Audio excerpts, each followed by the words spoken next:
अंतिम दस्तक पार्ट 3 रात फिर वहीं थी। 2:13 AM। लेकिन इस बार कहानी आरव से आगे बढ़ चुकी थी।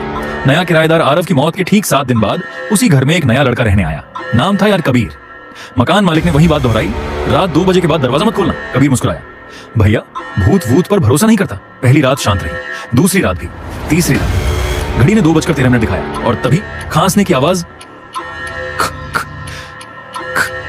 कबीर की आंख खुल गई। ये खांसी किसी बूढ़े आदमी जैसी नहीं थी। ये आवाज गीली थी, जैसे फेफड़ों में पानी भरा हो। खांसी दरवाजे के पास से आ रही थी। नाक से टपकता खून। कबीर ने टॉर्च जलाई। दरवाजे के नीचे से लाल रंग का पानी धीरे धीरे कमरे में फैल रहा था। उसने अपना नाक छुआ, उसकी नाक से खून बह रहा था। शीशे में देखा तो उसकी आंखें लाल थीं और मुंह से वही खांसी निकल रही थी। अब आवाज बाहर से नहीं थी, आवाज उसके अंदर से आ रही थी। आईना टूटा, सच खुला। बाथरूम के शीशे पर उभरे शब्द, अब तुम मुझे महसूस कर सकते हो। शीशा अपने आप टूट गया। उसके पीछे खड़ी थी वही औरत, लेकिन अब उसका चेहरा बदला हुआ था। नाक नहीं, मुंह सिला हुआ था, छाती अंदर धंसी हुई।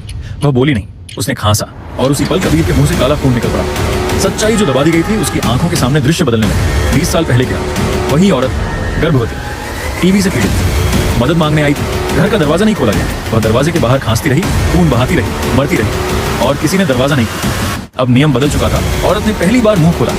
पहले जो दरवाजा खोलता था वही मरता था। अब जो दरवाजा नहीं खोलेगा वह भी बचेगा नहीं। घड़ी फिर से चली, टिक टिक टिक। कबीर की सांस रुक गई। अगली सुबह घर फिर सील कर दिया गया। इस बार दरवाजे पर लिखा था, यहां दस्तक नहीं होती, यहां खांसी आती है। और रात 2:13 पर किसी दूसरे घर में कोई अपनी नाक पकड़कर उठ बैठा।